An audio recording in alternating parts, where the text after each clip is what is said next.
2020 ಸರ್ಕಾರದ ಬಳಿಕ ಮತ್ತೆ ಸಿಎಂ ಆಗಿದ್ದ ಬಿಎಸ್ ಯಡಿಯೂರಪ್ಪ ಯೋಜನೆಗಳ ಅನುಷ್ಠಾನದ ವಿಷಯದಲ್ಲಿ ಯಾವುದೇ ಸಮುದಾಯ ಅಂತ ನೋಡಲಿಲ್ಲ, ಯಾವುದೇ ಜಾತಿ ಅಂತ ನೋಡಲಿಲ್ಲ.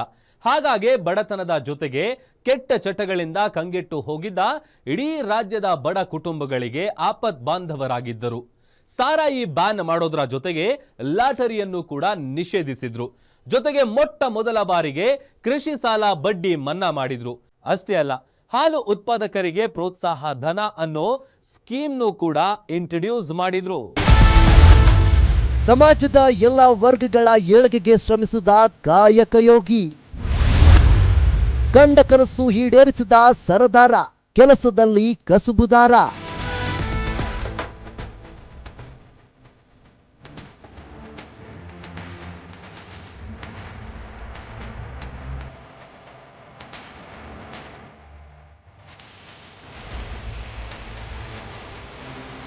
ಸಮ್ಮಿಶ್ರ ಸರ್ಕಾರದ ಆಡಳಿತ ಅಂದ್ರೆ ಅದಕ್ಕೆ ಅದರದ್ದೇ ಆದ ಇತಿಮಿತಿ ಮರ್ಜಿ ಇರಬೇಕಾಗುತ್ತೆ. ಜನರಿಗೆ ನೀಡಿದ್ದ ಎಲ್ಲ ಭರವಸೆ ಈಡೇರಿಕೆ ಸುಲಭವಲ್ಲ. ಇಂತಹ ಸಂದರ್ಭದಲ್ಲಿ ಮೊದಲ ಬಾರಿಗೆ ರಾಜ್ಯದಲ್ಲಿ ಜೆಡಿಎಸ್ ಬಿಜೆಪಿ ಸಮ್ಮಿಶ್ರ ಸರ್ಕಾರದ ಅವಧಿಯಲ್ಲಿ ಉಪಮುಖ್ಯಮಂತ್ರಿಯಾಗಿ ಕೆಲಸ ಮಾಡಿದ್ದು ಮಾತ್ರ ಅನನ್ಯ. ಹಣಕಾಸು ಸಚಿವರಾಗಿ ಬಿಎಸ್ ಯಡಿಯೂರಪ್ಪ ಅವರು ಜಾರಿಗೆ ತಂದ ರೈತ ಪರ ತಂದ 10 ಅನುವು ಕಾರ್ಯಕ್ರಮ ಜನ ಮೆಚ್ಚುವಂತದ್ದು. ಸಮಾಜದ ಎಲ್ಲಾ ವರ್ಗಗಳ ಸರ್ವೋತ್ತಮಕ ಅಭಿವೃದ್ಧಿಯನ್ನು ದೃಷ್ಟಿಯಲ್ಲಿ ಇಟ್ಟುಕೊಂಡ ಯೋಜನೆಗಳನ್ನು ಜಾರಿ ತಂದು ಜನಮನ ಗೆದ್ದರು.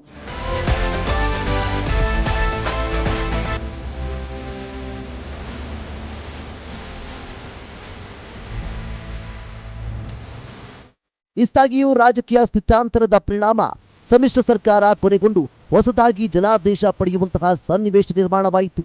ಹಣಕಾಸು ಸಚಿವರಾಗಿ ನಡೆಸಿದ ಆಡಳಿತದ ಒಟ್ಟಾರೆ ಫಲಶ್ರುತಿಯಾಗಿ ಬಿಜೆಪಿ 2008ರಲ್ಲಿ ಸ್ಪಷ್ಟ ಬಹುಮತದೊಂದಿಗೆ ಅಧಿಕಾರದ ಚುಕ್ಕಾಣಿ ಹಿಡಿಯಿತು. ಮುಖ್ಯಮಂತ್ರಿಯಾಗಿ ಅಧಿಕಾರ ಸ್ವೀಕರಿಸಿದ ಯಡಿಯೂರಪ್ಪ ಅವರು 2011ರವರೆಗೆ ರಾಜ್ಯದ ಒಟ್ಟಾರೆ ಅಭಿವೃದ್ಧಿಗೆ 16 ಬಗೆಯ ಕಾರ್ಯಕ್ರಮ ಯೋಜನೆಗಳನ್ನು ಅನುಷ್ಠಾನಕ್ಕೆ ತಂದರು.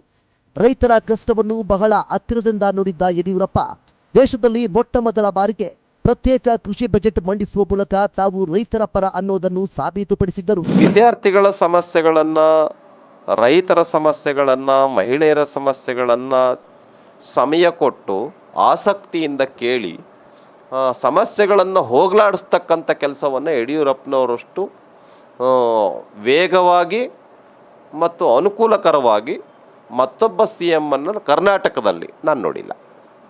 ಹಾಗಾಗಿ ಯಡಿಯೂರಪ್ಪನವರು ಅಂತೇಳಿದರೆ ರೈತರ ಪರ, ಜನರ ಪರ, ದೀನದಲಿತರ ಪರ ಅನ್ನುವಂಥದ್ರ ಬಗ್ಗೆ ನಿಜಕ್ಕೂ ಯಾವುದೇ ಅಡೆತಡೆಗಳಿಲ್ಲದೇ ಯಡಿಯೂರಪ್ಪನವ್ರ ಬಗ್ಗೆ ಹೇಳ್ಬೋದು ಅಂಥೇಳಿ ನನಗನ್ಸುತ್ತೆ.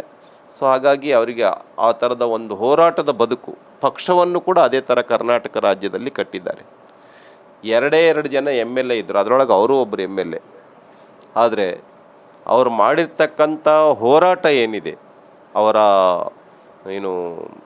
ಪ್ರವಾಸ ಏನಿದೆ, ಒಂದು ಸ್ವಲ್ಪವನ್ನು ಆಯಾಸ ಪಡೆದೇನೆ, ಬೇಜಾರು ಮಾಡ್ಕೊಳ್ದೇನೆ ಪಾರ್ಟಿಯನ್ನು ಕಟ್ಟಿರ್ತಕ್ಕಂಥದ್ದು.